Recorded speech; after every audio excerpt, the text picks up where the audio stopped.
حي على الفلاح.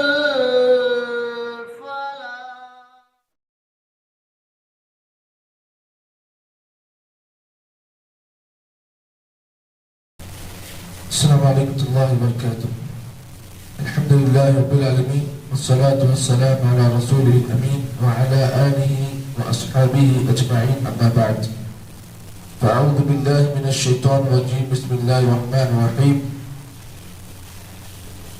الذين قالوا لإخوانهم وقعدوا لو أطاعونا ما قتلوا قل فادرءوا عن أنفسكم الموت إن كنتم صادقين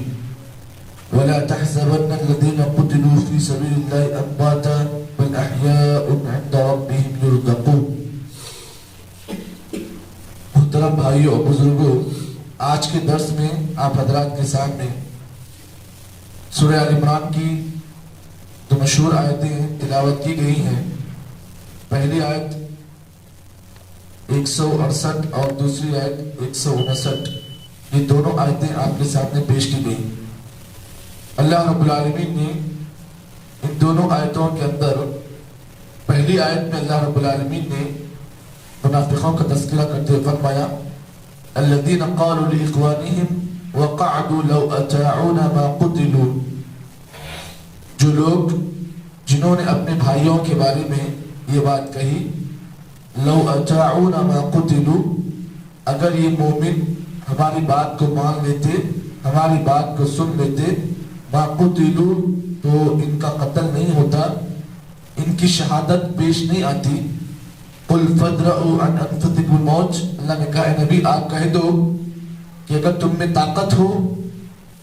فادرؤوا عن انفسکم الموت، اپنے آپ سے تم موت کو دور کرو، ان کنتم صادقین، اگر تم سچے ہو. اس آیت کے اندر اللہ رب العالمین نے یہ بات بیان کی کہ کسی بھی انسان کے پاس جب موت کا پروانہ آ جائے، موت کا پیغام آ جائے، تو کوئی انسان کے اندر اتنی طاقت نہیں کہ وہ موت کے پروانے کو، موت کے پیغام کو اپنے سے دور کر دے، کیونکہ اللہ رب العالمین نے یہ بات لکھ دی ہے کہ تم جہاں کہیں بھی رہو گے موت تمہیں آ کر رہے گی. اگر تم اس موت سے بچنے کے لیے کوششیں کرنا چاہو قل فادرؤوا عن انفسکم الموت،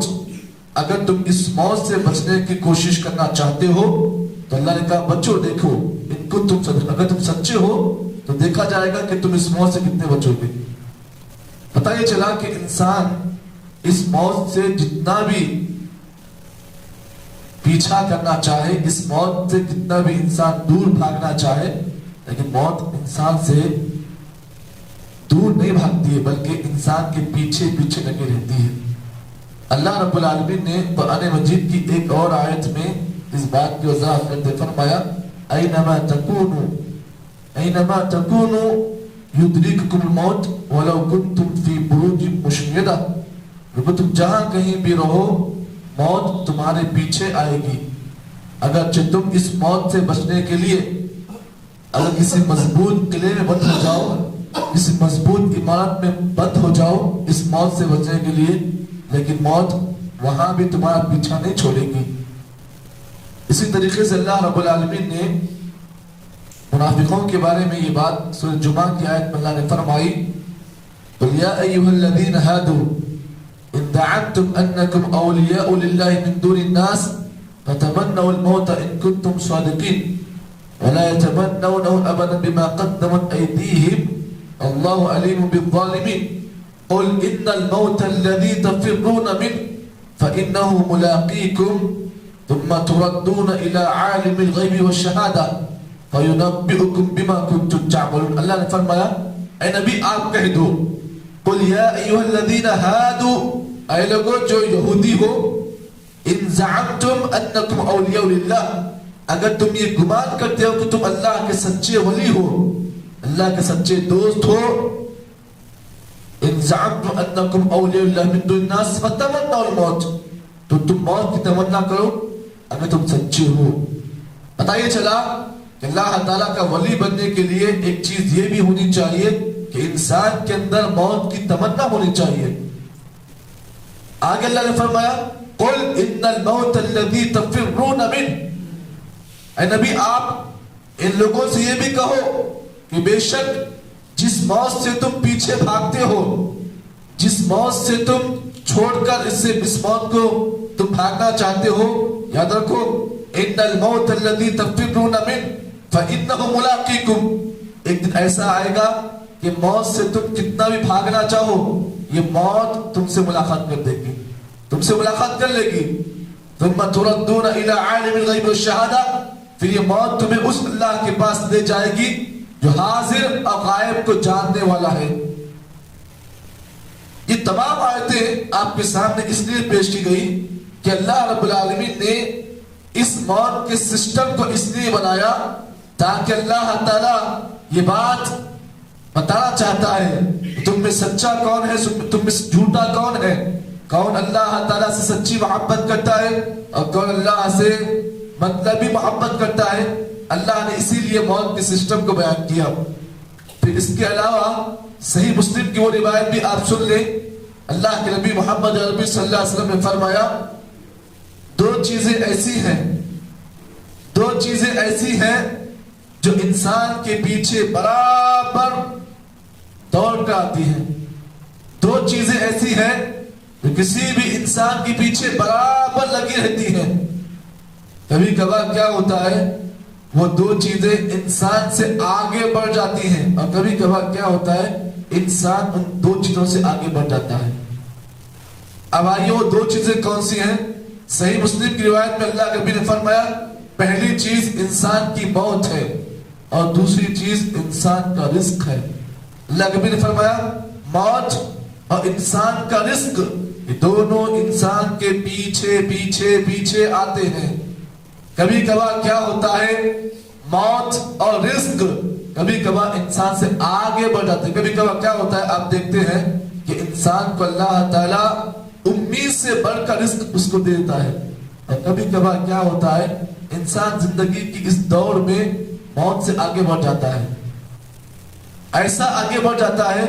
کہ آگے بڑھتے بڑھتے اتنا آگے بڑھ جاتا ہے کہ موت اس انسان کو پیچھے کر دیتی ہے، پھر موت سامنے آ جاتی ہے، پھر اس انسان کا خاتمہ وہیں پر ہو جاتا ہے۔ پتہ چلا زندگی کی اس دوڑ میں، زندگی کی اس رفتار میں